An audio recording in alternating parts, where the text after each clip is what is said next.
Podcast CNA na Escola. Ser bilíngue é pra já. Olá, pessoal. Estamos aqui no nosso segundo podcast do CNA na Escola. Hoje o nosso episódio vai tratar sobre a importância de uma aprendizagem efetiva. Quando eu estava na escola, lá pela quinta, sexta série mais ou menos, a gente tinha inglês na sala de aula, o inglês já era obrigatório na grade curricular e em todas as aulas, todos os anos, os professores de inglês entravam e a primeira lição que a gente tinha era verbo to be, né? De lá para cá, é claro, muita coisa mudou, a BNCC entrou em vigor, como a gente comentou no episódio passado, e o inglês se tornou uma língua franca e é também hoje um diferencial no mercado de trabalho.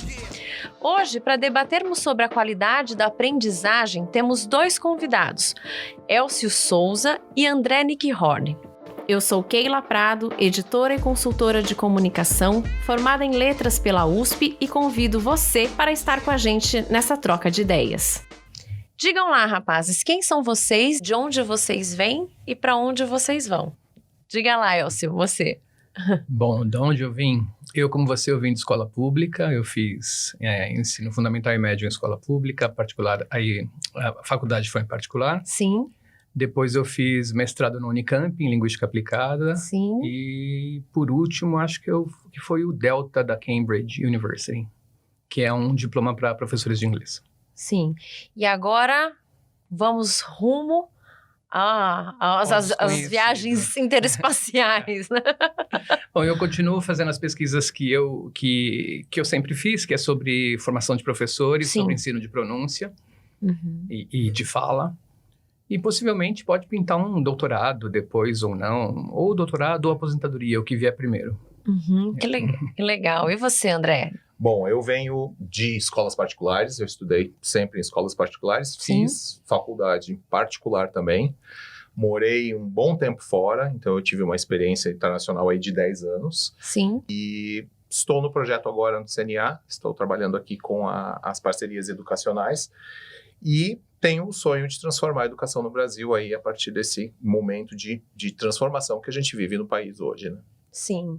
E vocês têm uma experiência grande com o ensino mesmo, de inglês, de décadas, né? 31 anos. Pois é, eu vi, né? Ele é super jovem, gente. Entrem no nosso site do podcast, para ver uma foto do Elcio. Entendeu? A hora que eu vi que ele tinha 31 anos de experiência, eu falei, ele começou a ensinar inglês com 10, né?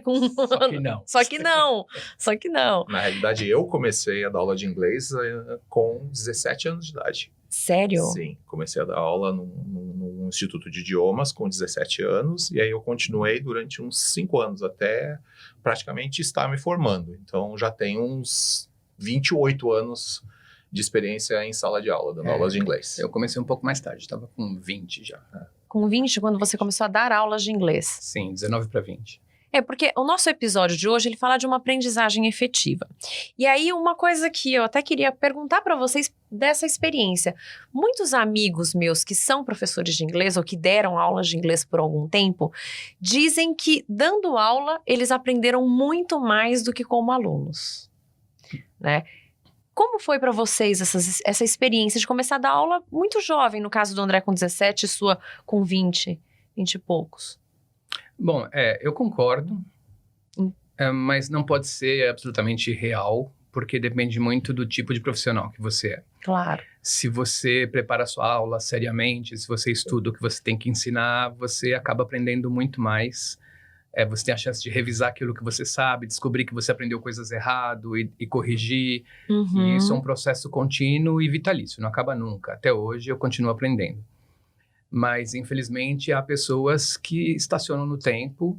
É verdade. E preparam aquela aula plástica. Sim. Né, para seguir o livro aqui, essa página, e não sai disso.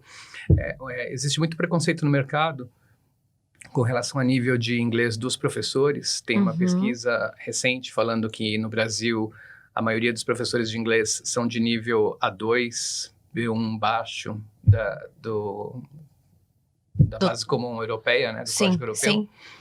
Para aqueles que realmente investem na profissão, que realmente investem na aula, que se preocupam em dar uma aula de qualidade, Sim. há um salto enorme com relação ao próprio nível de inglês. O inglês realmente sobe. Mas se o professor não Se ele replica envolve, a mesma aula várias vezes, vários anos, ele estaciona. ele estaciona. Claro. Isso é uma característica de um bom professor. Você aprende com seus alunos e não só está lá numa posição de eu sou o mestre aqui, domino todo o conhecimento, né? Sim, Mas é essencial a questão da preparação. sim. E você mencionou uma experiência no exterior, que eu imagino que para a sala de aula deva ter também te ajudado muito, Sim, né? sim. Fala um pouquinho sobre isso. Eu acho que é a André. questão muito do uso real, né? Eu acho que você Claro. se dá muito conta quando você está num ambiente ou você vai para este país e passa a falar. Como se fala, né? Você passa 24 horas por dia em contato com o idioma, né? Mas você se vê em situações muito corriqueiras que você presenciou ou teve até mesmo dentro de sala, Sim, mas muitas que são novas, né? E como que você consegue se virar nas situações novas e elas passam a ser rotineiras após, né? claro. Mas o mais interessante da experiência internacional é exatamente isso, você saber que você nunca está preparado o bastante. Situações diferentes surgirão ao longo do caminho e está tudo bem. Você conseguir se comunicar e muitas vezes se fazer entendido é importante, né? Claro, sem Mas dúvida. o dia a dia, as diferenças, principalmente culturais, que eu acho que são muito importantes, né? E que a gente não experiencia aqui no Brasil, né? Sim, Fizeram uma grande diferença aí no meu aprendizado. sim. E me digam uma coisa, o inglês que a gente aprende na escola hoje, esse, né, que a gente comentou da BNCC no episódio passado, ele substitui um curso de idiomas? Bom, eu vou dar um passo para trás e vou Vamos lá. falar que o inglês que a gente aprende na escola também é bom, porque eu nunca tive a oportunidade de morar fora. Sim, E o inglês que eu tenho foi o inglês que eu aprendi aqui, sim, via aqui livro, no país. aqui no país, via livro e via televisão. Então, eu concordo plenamente que é extremamente importante você perceber o valor cultural e as respostas culturais e comportamentais que as pessoas de língua inglesa têm, Sim, mas que isso também pode ser aprendido via filme.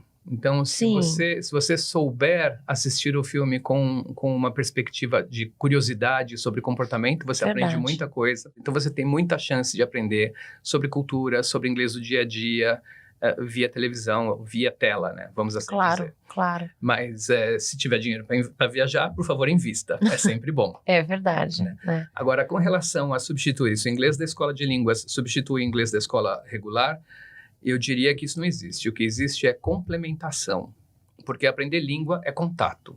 Então, verdade, se eu for sim. ficar 6 horas num curso de inglês numa escola de línguas, e aí eu não preciso ir para a escola, isso significa que você teve só 6 horas. Se eu estudo numa escola que tem supostamente inglês forte, e eu estou lá por 6 horas, Uhum. e eu não faço língua inglesa por fora, eu continuo com as 6 horas. Agora, se eu estudo lá e eu estudo em uma escola de línguas, eu tenho 12 horas. Então você aprende Ou muito seja, mais. você soma, Exatamente. né? Você soma horas, esforços, aprendizado, muitas vezes até o sotaque do professor. Com certeza. Não é? Porque você começa a ouvir pessoas diferentes falando inglês. E isso, quando você está iniciando o aprendizado, é muito interessante, não é? Sim. Recentemente, nós passamos por um aperto no mercado, principalmente em escolas, em cidades ao redor de São Paulo. Como consultor, eu vou muito a outras Sim. cidades, eu ouço muito, e os donos estavam muito preocupados com esse nascimento de escolas supostamente bilíngues e ditas bilíngues Uhum. e fazem propaganda como bilíngue. Os pais acabaram começando a tirar os filhos da escola de inglês para manter o filho na escola regular, já que a escola regular era bilíngue, e ensinar. Então, houve um problema, houve um tempo de muita preocupação, houve uma certa redução de rematrícula em escolas em outras cidades aqui perto de São Paulo. Eu não sei como ficou em São Paulo, mas esses mesmos proprietários, esses mesmos donos já me falaram que já estava em um retorno. Olha só. Então o pai já percebeu que o filho só na escola bilíngue não está se desenvolvendo tanto quanto ele se desenvolvia quando ele ia para aquela escola. Olha Então, só. eles estão começando, paulatinamente, eles estão começando a voltar, porque a ideia realmente é essa, você tem que adicionar. Uma não substitui a outra, elas sempre Sim. se complementam. Sim. E se fala muito na questão do inglês de colégio, e aí, como você Sim. falou agora há pouco, que é a questão do verbo to be e tudo mais, Claro. não tinha nada de errado com isso. O ensino tradicional de inglês, ele focava apenas em 2 habilidades, né? Que era a interpretação de textos, Sim. Leitura e escrita. Claro. Exatamente. Então, esse é o ensino tradicional que a gente estava e era exposto no colégio, principalmente uma questão voltada muito a vestibular, na minha época, e hoje o Enem. Com né? certeza. Então, existia muito foco com isso.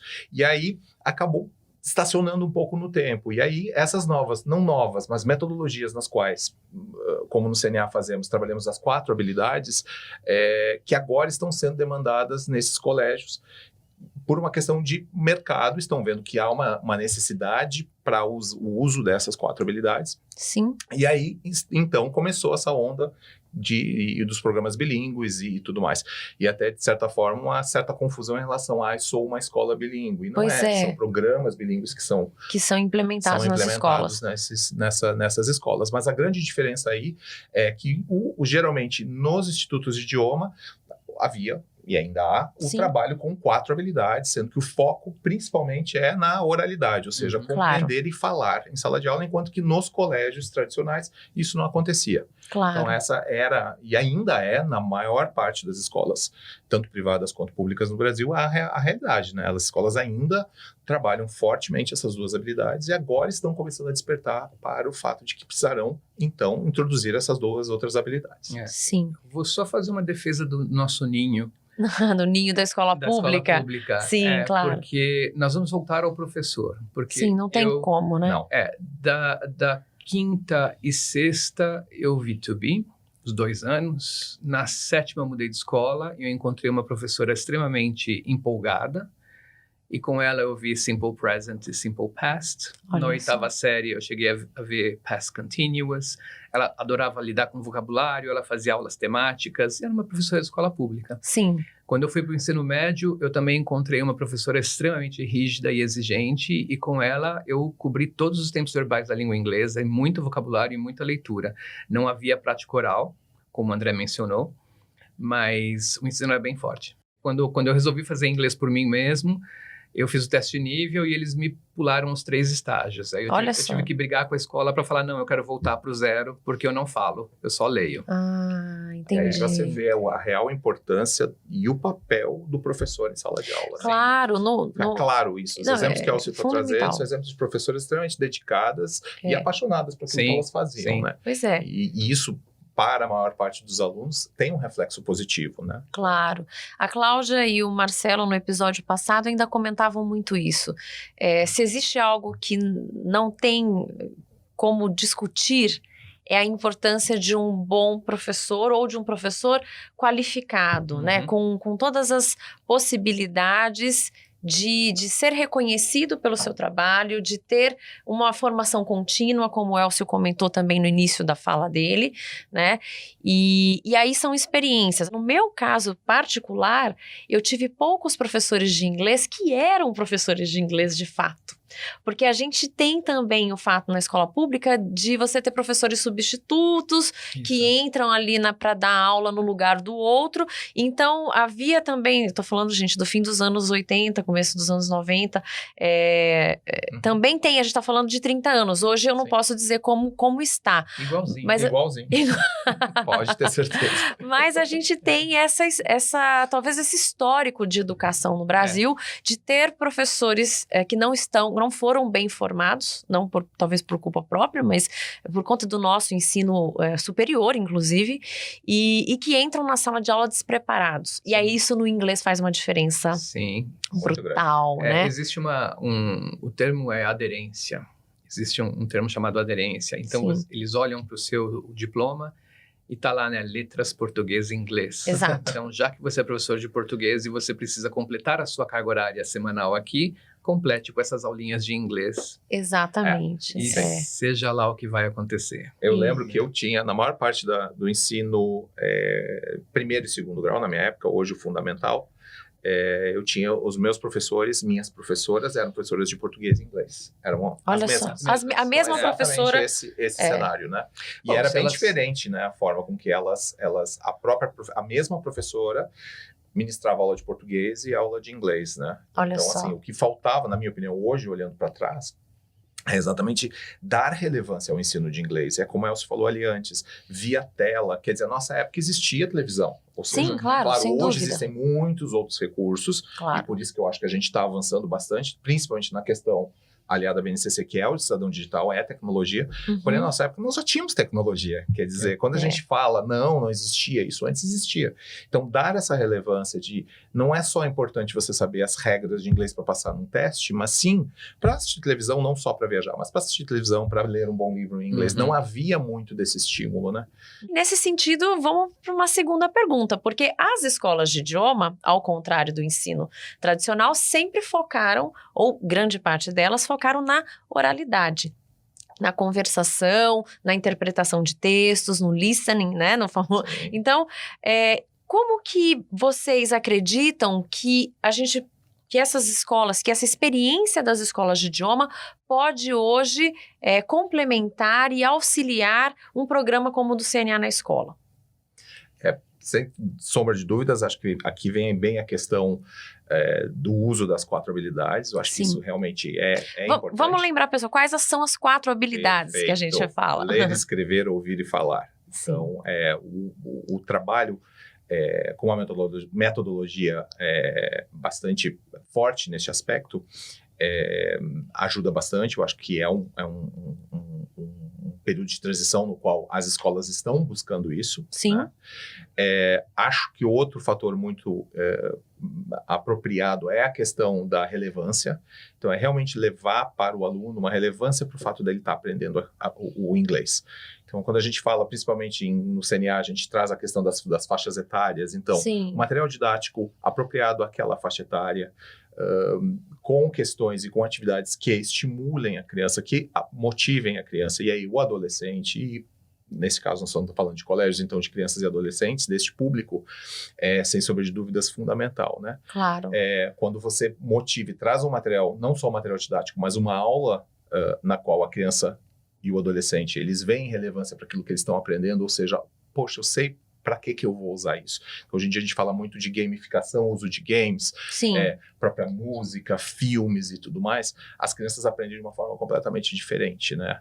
Ou seja, elas ficam mais motivadas e veem um uso real para aquilo que elas estão aprendendo em sala de aula, né? Sim.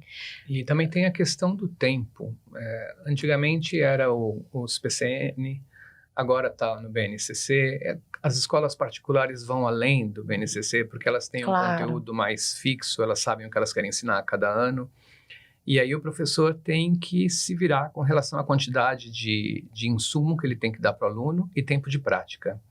Na maioria das vezes, isso se traduz em não tempo de prática, porque é muita coisa para ensinar, principalmente nas particulares fortes. Claro, claro. E o professor tem muito conteúdo na mão, pouco tempo de aula, e aí ele passa o conteúdo, ele faz a parte dele, o aluno aprende, mas o aluno não tem tempo de prática. E fala é prática. Então, para isso serve, como por exemplo, o CNA na escola, que ele amplia esse tempo e ele dá a chance do aluno praticar e absorver aquilo que ele aprendeu realmente de fato. Hoje, quais são as técnicas que o CNA aplica, desenvolve e aprimora para garantir qualidade de aprendizagem dos alunos? No CNA a gente trabalha com uma metodologia comunicativa, então o foco realmente é em estimular a criança ou adolescente a usar de uma forma natural. E o adulto, sim, muito bem, de uma forma natural. Então, aprender de uma forma natural. Não trabalha-se com tradução. Sim. Então, bastante estímulo a criança sentir, o adolescente e o adulto sentirem-se confortáveis em usar, né? E falar inglês a maior parte do tempo. Sim. Como eu falei antes, as 4 habilidades, então isso é bastante trabalhado, né? Ler, escrever, ouvir e falar.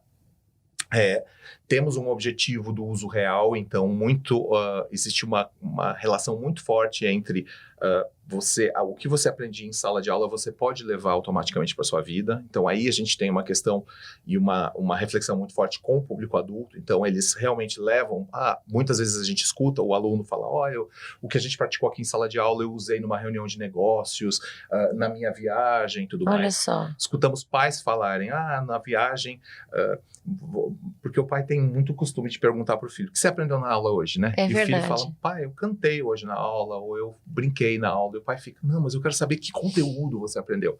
E muitas vezes a gente escuta de pais, a gente chegou na imigração e a criança falou livremente, sem problema algum, e eu fiquei Deixei ele preso. conversar com o fiscal da imigração. Exato, e ele falou, fomos lá no restaurante, ele Olha pediu a só. sua comida com a maior tranquilidade, porque Meu filho passou e eu fui deportado. Olha isso, tá vendo? Ele se comunicou com mais habilidade lá. Isso. Outro fator muito importante é o protagonismo, então é a questão do foco no aluno, né? Claro. O centro da aula. O professor, ele é um facilitador, né? Então ele estimula um ambiente no qual os alunos venham a se comunicar. E dentro desse processo há interação, então interatividade forte, Claro, né? claro. Em sala de aula. E a questão da alegria. A gente tem muito forte do CNA, faz parte dos nossos valores, né? A questão Sim. da alegria. Então, isso sempre estimula um ambiente bastante alegre, Sim, sim. porque motiva bastante a aprendizagem quando você está se sentindo confortável, né? Muito Claro. embora muitas vezes na sala de aula a gente sabe que os alunos, nós mesmos professores, a gente tira um pouco o aluno do conforto, quando a gente introduz algo novo e tudo mais. Sem dúvida. Mas, como a Elcio falou antes, a questão da prática, quando você pratica um pouco mais, eles passam a ficar mais confortáveis. E tem também a parte virtual que o CNA Sim. desenvolve para o aluno, né? Sim, temos uma Sim. plataforma, né, Plataforma, chamada 360. Sim. Isso vem bem na questão de tecnologia, então o uso de tecnologia hoje é importantíssimo, mas não é tecnologia por tecnologia, ou seja, não é termos um portal ofertado ao aluno. E Sim. o portal, ele faz parte do processo de aprendizagem, das aulas, inclusive eles fazem aulas que são chamadas de web lessons, Claro, com professores online, que não são robôs, são professores mesmo, De verdade. de verdade. De verdade. Então a gente tem muito orgulho de dizer isso, né? É verdade. Então tem essa parte tecnológica também bastante forte. E temos os nossos materiais didáticos, que são o nosso orgulho, né? Temos Sim, parcerias muito sim. bacanas aí com os Sim. nossos materiais didáticos. Eu Tem também aquelas atividades extras com código QR para motivar o aluno. Temos Então, também. está bem interativo. eu tava pensando aqui, hoje o inglês, como língua franca, né, a gente tem aqui, mesmo no Brasil, num país, né, continental desse tamanho, que tem um único idioma oficial, né, que é o português, a gente tem um contato muito grande cultural com a língua inglesa, seja por meio de filmes, seja por jogos, né, o esporte, a cultura, as músicas, acho que, né, nem se fala, acho que a gente tem um contato muito grande. Com isso, eu imagino que haja mais estímulo, né? Sim. Vocês como professores, né, e aí eu pergunto especialmente pro Elcio, que tem uma experiência grande como professor de pronúncia, inclusive. Uhum. No Brasil, tem pessoas como eu que falam porta, Que é uma delícia. porta. Tem pessoas que falam, eu nem sei falar, gente, porta sem falar porta. E Não. temos vários acentos, né? Vários sotaques nesse Sim, país. No todo do Brasil, do país, são mais ou menos umas 30 variações de R. Então, você pode escolher porta até morrer. Que ainda não, a gente não variações. consegue nem reproduzir mesmo, né? Mas eu queria que você, até como linguista e como, né, professor que se aperfeiçoou nessa coisa da pronúncia, a gente, obviamente, falantes da língua inglesa na Nova Zelândia, na Inglaterra e em vários estados dos Estados Unidos tem pronúncias diferentes, sotaques diferentes. E quando um brasileiro do Nordeste, eu aqui de São Paulo, né, alguém do mais do interior, também a gente vai ter sotaques diferentes. Sim. Como que é essa coisa da pronúncia, né, desse aprendizado, desse sotaque, ao mesmo tempo respeitando essas delícias que a cultura tem? Uhum. Eu vou adorar falar sobre isso, mas antes eu queria complementar a resposta dele. Vamos lá. Ele falou da parte tangível do CNA, né? O que a gente pode fazer com o site, o que a gente pode fazer com o livro e com as aulas. Eu gostaria de falar do meu lado, da minha relação com o CNA, que é a formação do professor. Uau! Sim. Então, eu acho que esse é um grande diferencial. O CNA entende que professores têm níveis de inglês diferentes. O CNA tem o seu próprio nível limiar de contratação do professor, então ele se preocupa com o professor inicial, qual o nível de inglês e qual o nível pedagógico inicial, e depois ele investe no professor mensalmente, semestralmente, continuamente. Então, o professor tem um apoio virtual, o professor tem um apoio local, o professor recebe várias oficinas, várias palestras. O CNA está sempre envolvido na formação e não se preocupa. Eu conheço ótimos profissionais hoje no mercado, em várias escolas, que começaram como professores CNA. Olha Incrível. só, Então, no mercado. Sim. Pessoas que estão em outros lugares, em outras fazendo profissões outras até. coisas. Claro. Ainda trabalhando com o ensino, mas que Aham. são grandes nomes no mercado, e todos esses que eu conheço, particularmente desse grupo seleto, eles começaram como professores do CNA. Então, esse é um grande diferencial. O CNA investe muito no professor, e isso faz toda a diferença na sala de aula. O CNA compreende que ele precisa de um professor comprometido e empolgado, mais do que um sabedor da língua. Olha só. Então, aí ele pega esse professor comprometido e empolgado, e ele continua investindo na formação linguística, ele continua investindo na formação pedagógica. Então, a cada semestre que o professor está aqui na casa, ele é um profissional melhor, por causa do investimento. E isso muda tem. tudo, né, Elcio? Então, isso faz diferencial. Agora, voltando à questão da pronúncia. Sotaque todo mundo tem. Claro. Né? E em todo idioma, né? Em todo idioma. É. Então, sotaque por si não é o problema. O problema é quando esse sotaque é forte o suficiente para causar um ruído muito grande na comunicação. Sim. Então, pessoas do Rio Grande do Sul falam inglês com sotaque gaúcho, mas de uma forma que seja completamente inteligível e confortável. Pessoas do Nordeste falam com o sotaque respectivo de cada cidade, mas também de uma forma super inteligível. Sim. Assim como em São Paulo. Nós, paulistas e paulistanos, temos a sensação que nós não temos sotaque porque nós não ouvimos a nossa própria musicalidade. Exatamente. Ninguém se ouve. Então, nós achamos que nós falamos o inglês perfeito aqui no Brasil, quando, na verdade, nosso sotaque é extremamente paulistano, extremamente paulista, é facilmente perceptível. Sim. Mas com o tempo e com dedicação, você consegue abrandar. E a ideia é essa, a ideia é ser confortável. Hoje em dia, a moda está em inglês como língua franca, e aí existem alguns acertos e alguns erros nessa campanha atual sobre como lidar com pronúncia. E eu acho que a questão é aprender direito. Todo mundo vai carregar o seu sotaque. Existem dois tipos de sotaque, aquele que te dá um certo charme, Verdade. e aquele que atrapalha a comunicação. Sim. Então, sim. toda vez que você fala de um jeito e você percebe que a pessoa não te entendeu, ela fez uma careta porque alguma coisa não deu certo, vamos descobrir o que foi que aconteceu e vamos mudar. Claro. E ajustar para uma forma mais aceitável. Bom, fazendo uma analogia meio, né? Eu imagino que assim, quando eu aprendi a dirigir, não foi fácil aprender a dirigir, né? Foi difícil. Você faz as aulas ali na autoescola e você aprende a dirigir mesmo quando você pega o carro e começa a sair todo santo dia dirigindo. E um te fecha, aí vem o trânsito, e o pedestre atravessa sem estar na faixa, né? Então você aprende na prática.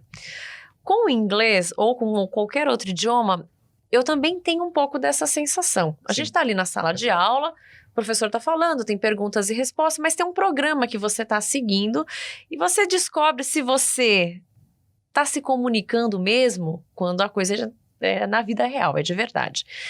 Na experiência de vocês, né, principalmente aqui do Elcio, falando de formação de professores, né? Como que esse professor, né, eu acho que assim, como que você viu as pessoas que seja com quem você já trabalhou, usando esse inglês, é aí que a coisa começa? É na prática? É no dia a dia? Também. Também. Um dos grandes nomes da linguística aplicada, que é Krashen, ele dizia que a aquisição se dá por insumo. Então, quanto mais você recebe, mais você adquire. Sim. Hoje em dia, continuo respeitando Krashen, adoro, amo de paixão, mas já existe Swain, e Swain já fez várias pesquisas e já provou que a gente aprende usando. Então, existe uma diferença entre aprendizagem e aquisição. A aprendizagem ela é mais consciente, você sabe das regras, como você vai dirigir o carro, você sabe primeiro aqui, solta a embreagem, aperta o acelerador e tudo mais. Aí, a aquisição é quando esse conhecimento se torna parte do seu fluxo sanguíneo. Você não pensa mais, você simplesmente faz. Sim. Então, hoje em dia, quero crer, você entra no carro e sai. E saio, eu não penso que eu tô pisando na embreagem, que vou soltar o freio de mão, vou acelerar. Então, realmente, é automático. Todo tipo de aprendizagem é assim. Tá. Então, a gente vai para a escola e a gente aprende um tópico novo. Sim. E aí, há a grande necessidade de prática, porque, segundo Swain, o que leva à aquisição é a produção. Então, eu preciso de tempo de produção, produzir esse conhecimento que eu recebi, para conseguir torná-lo adquirido, para conseguir torná-lo parte do meu fluxo sanguíneo. E foi aí que a gente comentou agora há pouco na questão do inglês, uma escola complementar à outra, porque você dá a chance de o aluno ter essa prática extra e dá a chance de o aluno adquirir o conhecimento. No caso de adultos, né? O Elcio lembrou bem aqui que o CNA não trabalha só com crianças e adolescentes, né? E mesmo no programa CNA na escola, vamos supor que seja uma escola que tenha EJA, Educação de Jovens e Adultos, né? Sim. Como que você vê isso no caso para um adulto? Funciona da mesma maneira? Tem alguma diferença? Existem adultos que têm mais vergonha de falar? Porque tem uma coisa que assim, a criança, tem um sobrinho de 4 anos que começa a assistir coisas lá no YouTube, ele começa a repetir yellow, blue, sem vergonha nenhuma. O adulto, ele tem às vezes uma certa, né, não quero me expor, não quero mostrar que não sei. Como que é isso? É complicado. Bem complicado. É complicado. Ser adulto é complicado. Essa é a tirando. Sim. Você tem que pensar no perfil psicológico da pessoa, e aí tanto a criança quanto o adulto. Uhum. A diferença é que o adulto sente mais o julgamento do que a criança. A criança não se percebe sendo julgada com tanta frequência quanto o adulto se percebe sendo julgado. Mas tanto o adulto quanto a criança têm o seu tempo, seu período silencioso, seu momento de ouvir para depois se manifestar. Eu acho que a grande diferença entre a aprendizagem da criança e a aprendizagem do adulto é a prioridade. Então, você pega uma criança na faixa de 3 a 6 anos, de 2 a 6 anos, aquela criança respira e trabalha 24 horas no dia para aprender. É o que ela quer fazer. Ela quer aprender. É uma esponja. Ela tá aprendendo tudo, né? Exatamente. E não vou falar para você que é fácil. Existem vários procedimentos linguísticos acontecendo na cabeça da criança. Sim. Tem associação, tentativa, erro, correção. Mas é a única coisa que ela tem que fazer. E ela quer muito fazer, porque ela quer se tornar um adulto. Uhum. Aí, quando você se torna um adulto, aí você tem que se preocupar com o seu trabalho, você tem que se preocupar com a sua vida social, você tem que se preocupar com os filhos, ou com a noiva, ou você tem que se preocupar com o tênis que você quer comprar, ou com a roupa que você quer pôr. E aí, a aprendizagem começa a perder espaço para outras coisas na cabeça. Sim, sim. Infelizmente, hoje em dia, nós temos uma vasta maioria de escravos do telefone. Pois é, ainda tem essa competição. Exatamente. E isso é um grande problema. A pessoa se priva de aprender. Porque ela fica olhando no telefone o tempo todo. E aí, para cada vez que você olha no telefone, mesmo que seja por 3 ou 4 segundos, você desligou aquele canal de conexão que você vai ter que recriar para aprender aquilo. Eu já li alguns artigos sobre isso que dizem que às vezes leva até 15 minutos, você estava concentrado numa determinada... Estava escrevendo um texto, lendo, sei lá. E você tocou o seu telefone, você atendeu, ouviu o WhatsApp, leva até 15 minutos para você retomar mesmo nível de concentração em que você estava, ou seja... Isso quando você está falando num autoestudo. Quando você está numa sala de aula, você já perdeu, porque aquilo não volta. Não. Aquilo exatamente, não tem como voltar nesse tempo perdido. Exato, aquilo você já perdeu. Então, se você entrar numa sala de aula com a vontade de aprender e sem medo de arriscar, você vai aprender tão rapidamente quanto uma criança, basta querer. Exatamente. Claro. E o adulto, ele está constantemente se perguntando, o que eu estou fazendo aqui?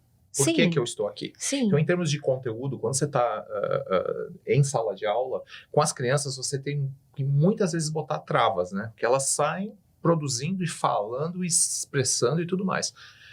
Com os adultos, ao contrário, você precisa colocar o acelerador. E muitas vezes provar para este aluno a importância dele estar inserido naquele momento, aprendendo aquele determinado assunto. Porque muitas vezes o adulto você coloca o adulto numa situação de, então estamos agora numa reunião de negócios. Todos vão ter a máxima atenção, porque eles sabem que eles vão precisar usar isso. Agora, quando eu introduzo um Past Perfect dentro de uma sala de aula para esse mesmo público, eles vão estar lá olhando para o teto, porque eu não... E aí... cabe ao professor explicar para o aluno via feedback, seja o que for, a importância dele estar naquele momento aprendendo ou praticando o Past Perfect. Enquanto para as crianças é mais natural, né?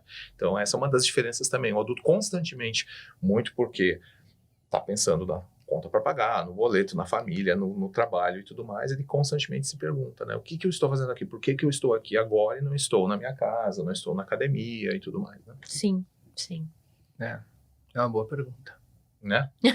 A gente se faz essa pergunta constantemente. Se ele se faz essa pergunta, porque alguma coisa já está errada. Exatamente, né? já é algo saber bom. o que ele está fazendo ali. Exatamente.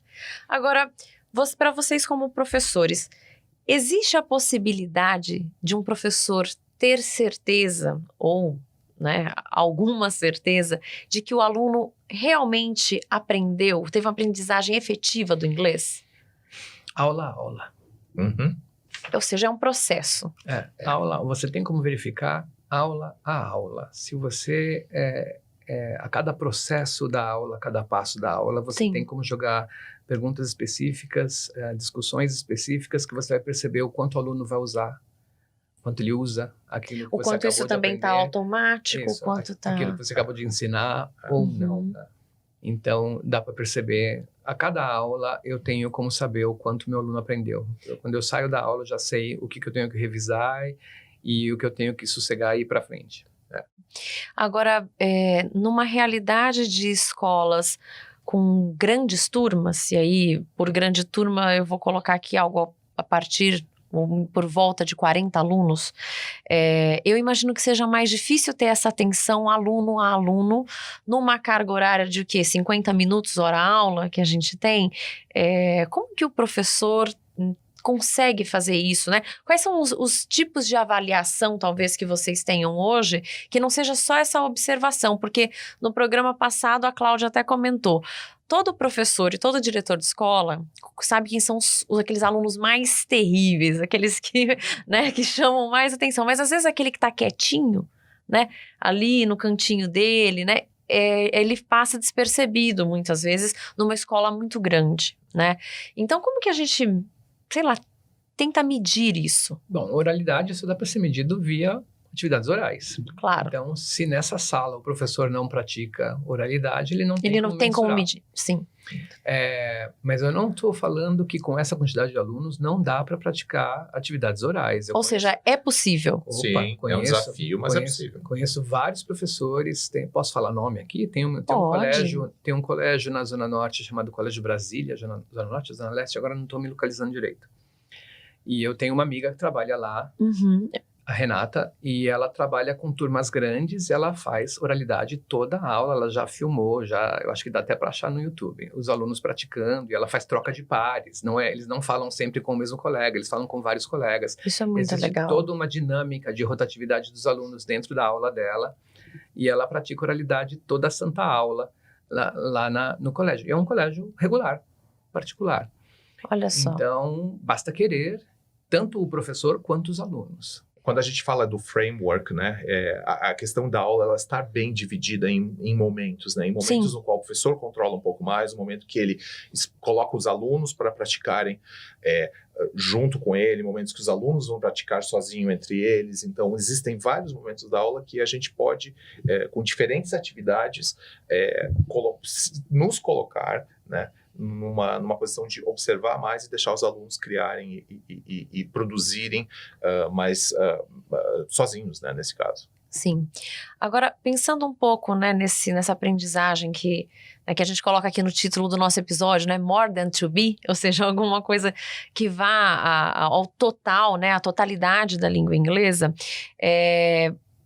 qual é o maior desafio de um professor ou de um estudante brasileiro aprendendo a língua inglesa? O vocabulário, as flexões verbais, qual que seria aí, com a experiência de vocês de 30 anos, né, 20 anos de sala de aula, porque eu como aluna do ensino de inglês, eu acho que para mim, o vocabulário, né? A gente tem muitas palavras no inglês, como você citou, Fanny, que tem muitos significados, né? O português, obviamente, algumas palavras têm mais de um significado, inclusive por conta das regiões, né? Do Brasil, Portugal, Moçambique, mas no inglês isso é muito, né?